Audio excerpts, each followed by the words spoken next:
Hello বন্ধুরা, আজকে আমি চিকেন কারি রেসিপি তোমাদের সাথে শেয়ার করব। একদম সিম্পল পদ্ধতিতে রেসিপিটা করব, যেন বাড়ির বাচ্চারা ভীষণ মজা করে রেসিপিটা খেতে পারে। তো আমি প্রথমে একটা বোল নিয়ে নিয়েছি, তার মধ্যে সামান্য পরিমাণ টক দই, নুন, হলুদ গুঁড়ো এবং লঙ্কা গুঁড়ো দিয়ে ভালো করে ফাটিয়ে সেটিকে রেখে দিয়েছিলাম। তারপর আমি চলে যাব চিকেনটাকে ম্যারিনেট করতে। এখানে আমি 1 কেজি চিকেন নিয়েছি, তোমরা চাইলে বাড়িয়ে কমিয়ে নিতেই পারো।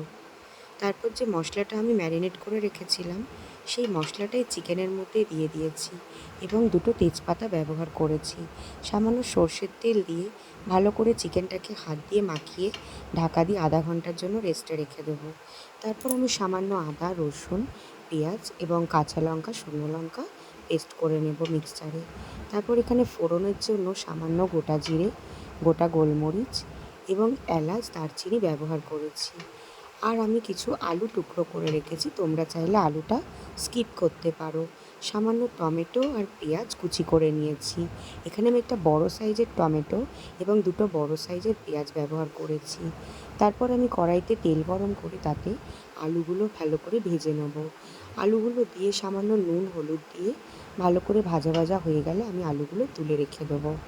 তারপরে একই কড়াইতে আবার সর্ষের তেল দিয়ে গরম করতে দেব।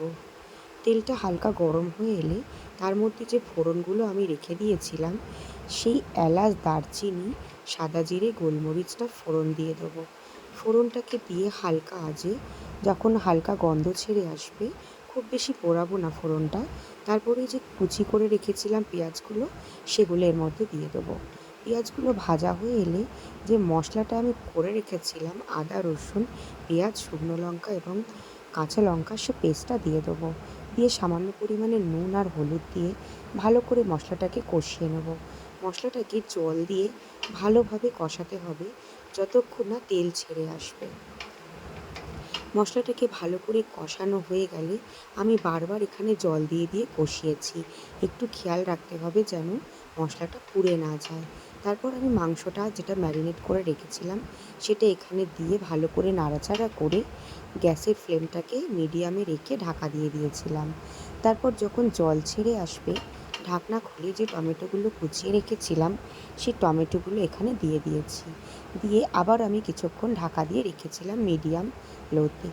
তারপর মাংসটা দিয়ে হালকা জল শুকিয়ে এলে যে আলুগুলো আমি ভেজে রেখেছিলাম, সে আলুগুলো এখানে দিয়ে দেবো।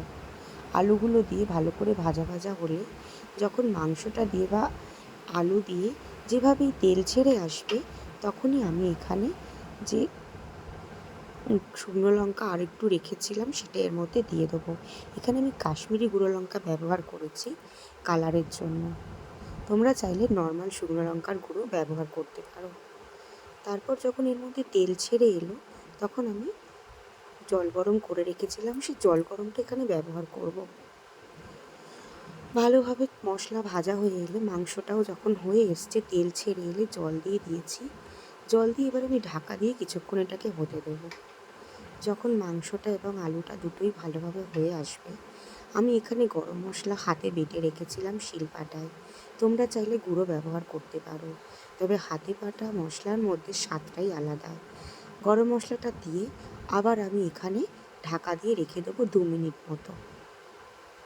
2 মিনিট ঢাকা দিয়ে রাখার পর তারপরই আমি ঢাকনা খুলে হালকা নাড়াচাড়া করে দেবো। গরম মশলাটা দিয়ে এখানে আমি খুব বেশি ফোটাবো না, যাতে গরম মশলার স্মেলটা মাংসের মধ্যে থাকে। এইভাবে ঢাকা দিয়ে 2 মিনিট রেখে দেওয়ার পরেই লো ফ্লেমে তৈরি হয়ে যাবে আমার চিকেন কারি রেসিপি। রেসিপিটি ভালো লাগলে অবশ্যই ঘরে ট্রাই করো।